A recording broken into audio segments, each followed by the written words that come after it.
کہ منافقین اگرچہ اپنی ساری زندگی ہنسیں اور خوشیاں منائیں، اپنی پوری زندگی وہ ہنسیں اور خوشیاں منائیں، یہ کم ہے کیونکہ دنیا اپنی درازی کے باوجود قلیل ہے، تھوڑی ہے۔ دنیا کی زندگی یہ تھوڑی ہے اور قلیل ہے، اپنے لمبے وقت کے باوجود۔ بہت انسان زندگی گزارتا ہے تو اسے لگتا ہے کہ 60 سال 70 سال انسان زندگی گزارتا ہے، یہ انسان جیتا ہے، انسان کی نارمل یہ زندگی ہے، مگر پھر بھی آخرت کے مقابلے میں یہ بہت تھوڑی زندگی ہے۔ تو دنیا اپنی درازی کے باوجود قلیل ہے، اور آخرت میں ان کا غم اور رونا بہت زیادہ ہے، بہت زیادہ ہوگا، کیونکہ آخرت کی سزا جو ہوگی وہ ہمیشہ کے لیے ہوگی۔ آخرت کی جو سزا ہوگی وہ ہمیشہ کے لیے ہوگی اور کبھی ختم نہ ہوگی، اور ختم ہو جانے والی چیز نہ ختم ہونے والے کے مقابلے میں تھوڑی ہی ہے۔ جو چیز ختم ہو جائے اور اس کی زندگی طویل ہو، پھر بھی اس چیز کے آگے وہ بہت تھوڑی ہے جو ختم کبھی نہیں ہوگی۔ انسانی زندگی ایک نہ ایک دن ختم ہونی ہے، ایک نہ ایک دن انسان کا اختتام ہونا ہی ہونا ہے، دنیا سے اسے رخصت ہو کے آخرت کی منزل طے کرنا ہی کرنا ہے۔ یہ طے ہے کہ انسان دنیا کو چھوڑ کر قبر کی منزل کو جائے گا، پھر وہاں سے میدان محشر کو لایا جائے گا، میدان محشر سے پھر اس کا حساب ہوگا، اس کا بدلہ دیا جائے گا۔ تو ایک مدت کے لیے یہ زندگی ہماری مقرر کر دی گئی ہے، اور آخرت کی جو زندگی ہے وہ ہمیشہ والی ہے۔ تو اب دنیا کی زندگی میں اگر ہم ہنسے، خوشیاں منائیں اور اللہ تعالیٰ کی نافرمانیاں کریں، اور نافرمانیاں کر کے ہم اپنے نفس کو لذت دیں، اپنے آپ کو مزہ ہم چکھائیں، تو یہ تھوڑا ہے نا۔ جب ہم مریں گے تو اس کا جو بدلہ ملے گا ہمیں وہ کیا ہے؟ آخرت میں رونا، آخرت میں غم کے مارے ہمارا کلیجہ پھٹے گا، آنکھوں سے خون کے آنسو آئیں گے۔ اب یہ جو کچھ ہوگا یہ ہمیشہ کے لیے ہوگا۔ اگر انسان ایمان کے ساتھ دنیا سے نہیں گیا اور اسے عذاب میں گرفتار جب اسے کر دیا جائے گا تو یہ ہمیشہ کے لیے ہوگا۔ تو وہی کہا گیا کہ یہ دنیا کی زندگی جو ہے وہ قلیل ہے اور آخرت کی زندگی ہمیشہ والی ہے۔ تو ختم ہونے والی جو چیز ہے وہ نہ ختم ہونے والے کے مقابلے میں بہت تھوڑی ہے۔ ایک اور تفسیر میں ہے کہ دنیا میں خوش ہونا، دنیا میں خوش ہونا اور ہنسنا چاہے کتنی ہی دراز مدت کے لیے ہو، مگر وہ آخرت کے رونے کے مقابل تھوڑا ہے۔ تفسیر کی بات، کیونکہ دنیا فانی ہے، دنیا ایک دن ختم ہو جائے گی، دنیا ایک دن ختم ہو جائے گی، فانی ہے، اور آخرت دائم اور باقی ہے۔ آخرت باقی رہنے والی چیز ہے۔ آخرت کا رونا دنیا میں ہنسنے اور خبیث عمل کرنے کا بدلہ ہوتا ہے۔ انسان اگر آخرت میں پریشان ہے، آخرت میں رو رہا ہے اور اسے تکلیفوں میں گھیر لیا گیا ہے، تو یہ اس چیز کا بدلہ ہے کہ اس نے دنیا میں خوب ہنسا ہے، خوب خوشیاں منایا ہے اور خوب خبیث اعمال کیے ہیں، اس نے گندے اعمال کر کر کے اپنے وجود کو اس نے کالا کر لیا، اپنے دل کو کالا کر لیا۔ تو یہ اس کا بدلہ ہے کہ پھر اس کو آخرت میں رونا پڑے گا، اس کو آخرت میں چھاتی پیٹنا پڑے گا، اس کو اپنی آخرت میں اسے اپنے پورے بدن کو کھجانا پڑے گا۔ ایک جہاں لکھا ہوا تھا کہ انسان کو ایک قسم کی خارش پیدا کر دی جائے گی، جسم میں خارش، کھجلی پیدا کر دی جائے گی، اتنا کھجائے گا کہ کھجاتے کھجاتے اس کے جسم کی ہڈی ظاہر ہو جائے گی۔ جب یہ بتایا جائے گا کہ تمہیں یہ کس وجہ سے یہ بدلہ ملا ہے، تو کہے گا مجھے معلوم ہے، تو پھر کہا جائے گا کہ تم نے فلاں مسلمان کو تکلیف دی تھی، یا مسلمانوں کو تکلیف دینے کی وجہ سے تمہیں یہ سزا دی گئی ہے، یہ سزا دی گئی ہے۔ اب آپ غور کر لیں کہ ایک مسلمان کو تکلیف دیا آپ نے، کسی کو بھی تکلیف پہنچایا، انسان کو تکلیف پہنچایا، اس تکلیف کی مدت تو تھوڑی تھی۔ آپ نے کسی کو مار دیا، کسی کو گالی دے دیا، کسی کا مذاق اڑا دیا، کسی کو کسی کے سامنے بے عزت کر دیا آپ نے۔ تو بے عزت کرنا، تکلیف دینا، مارنا، کسی کا مذاق اڑانا، یہ تو تھوڑے مدت کے لیے آپ نے کر لیا، وہ چلا گیا اپنے گھر۔ آپ اپنے گھر، شام ہوئی، صبح ہوئی، پھر کوئی اچھا موقع آیا, اس کا دل خوش ہو گیا, پھر آپ کے حصے میں جو عذاب لکھ دیا گیا, جو گناہ لکھ دیا گیا, وہ تو ختم نہیں ہوگا. آپ نے تو اپنی آخرت کے لیے ایک خطرناک حصہ بنا لیا ہے, ایک خطرناک موڑ آخرت کے لیے آپ نے کھڑا کر لیا ہے. تو اس چیز کو جانوروں کو نہیں سمجھنا ہے, انسانوں کو سمجھنا ہے کہ انسان اللہ نے بنایا ہے. تمام مخلوقات میں سب سے افضل ترین مخلوق ہم کو بنایا اللہ نے, ہم انسانوں کو بنایا ہے. تو ہم انسان ہیں اگر ہم یہ نہ سمجھیں کہ آخرت برباد ہو رہی ہے دنیا میں کرتوتوں کی بنیاد پہ, دنیاوی کارناموں کی وجہ سے ہماری اگر آخرت برباد ہو رہی ہے تو دنیا کی مدت تھوڑی ہے, بہت تھوڑی مدت ہے. اور برباد کیا کر رہے ہیں؟ ہمیشہ والی جو زندگی ہماری ہے آخرت میں, ہمیشہ والی, اس کو ہم برباد کر رہے ہیں اپنے ہاتھوں کے ذریعے, اپنے زبان کے ذریعے ہم اسے برباد کر رہے ہیں. اب دیکھیں کہ تھوڑا ہنسیں اور زیادہ روئیں, تھوڑا ہنسیں زیادہ روئیں. قرآن کریم کا حکم ہے کہ تھوڑا ہنسیں زیادہ روئیں, آخرت کو یاد کر کے روئیں. اس آیت میں اگرچہ منافقین سے متعلق کلام ہے, البتہ جداگانہ طور پر ہمیں بہرحال یہی حکم بھی, ہمیں بھی یہی حکم ہے. اس آیت میں کلام منافقین سے ہے, مگر جداگانہ طور پر ہمیں ہر حال میں یہی حکم دیا گیا ہے کہ تھوڑا ہنسے اور گریہ بازاری زیادہ کریں, یعنی روئے زیادہ, اللہ کی بارگاہ میں اپنے گناہوں کو یاد کر کے زیادہ روئے. چنانچہ حضرت انس رضی اللہ تعالی عنہ سے روایت ہے کہ سرور عالم صلی اللہ علیہ وسلم نے فرمایا کہ اگر تم وہ جانتے, حضور فرماتے ہیں, صحابہ سے فرما رہے ہیں کہ اگر تم وہ جانتے جو میں جانتا ہوں, آقا کریم فرماتے ہیں کہ اگر وہ تم جانتے جو میں جانتا ہوں تو تھوڑا ہنستے اور بہت روتے, تھوڑا ہنستے اور بہت روتے. یہ کون فرما رہے ہیں؟ حضور فرما رہے ہیں جن کے صدقے میں جنت بانٹی جائے گی, جن کے صدقے میں جنت اور شفاعت ہوگی, جنت ملے گی, وہ کہہ رہے ہیں کہ جو میں جان رہا ہوں اگر وہ تم جان جاتے, میرے صحابہ تم جان جاتے تو تھوڑا ہنستے اور زیادہ روتے. یہ حضور اپنے اصحاب سے کریں, اور وہ اصحاب جن کے لیے بشارتیں ہیں جنت کی, ہر صحابی نبی جنتی جنتی بشارتیں ہیں ان کی, ان سے کہا جا رہا ہے. یہ حکم ہمیشہ کے لیے تمام امتیوں کے لیے ہے کہ اس چیز پر غور کریں, اس چیز پر غور کریں کہ ہمیں دنیاوی زندگی کو کس احتیاط کے ساتھ ہمیں گزارنی ہے. کہ جو میں جانتا ہوں اگر وہ تم جانتے تو تھوڑا ہنستے اور زیادہ روتے.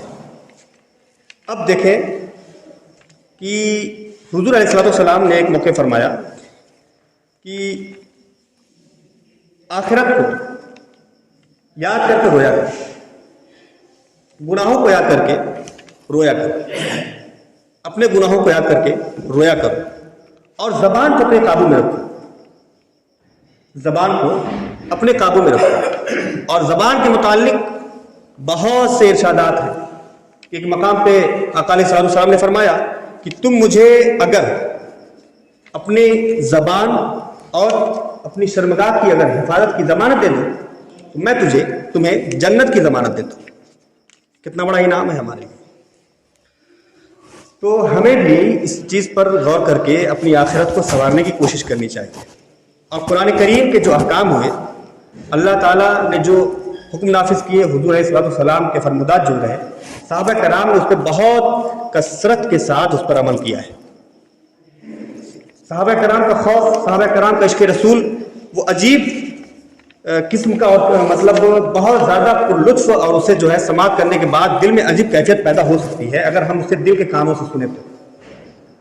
سیدنا صدیق اکبر رضی اللہ تعالیٰ عنہ جو امت میں سب سے افضل انسان ہے, وہ فرماتے ہیں کہ ایک چڑیا کو دیکھتے ہیں, چڑیا اڑ رہی ہے, چڑیا ہے ایک ڈالی سے دوسری ڈالی سے, ایک ڈالی سے دوسری ڈالی سے, کہتے ہیں کہ تجھے کتنا مزہ ہے, تجھے کوئی حساب کتاب نہیں دینا, کاش میں چڑیا ہوتا, کاش میں چڑیا ہوتا. کون کہہ رہا ہے؟ جن کے بارے میں قطعی طور پہ یہ واضح کر دیا گیا کہ آپ جنتی ہیں, وہ کہہ رہے ہیں کاش میں چڑیا ہوتا.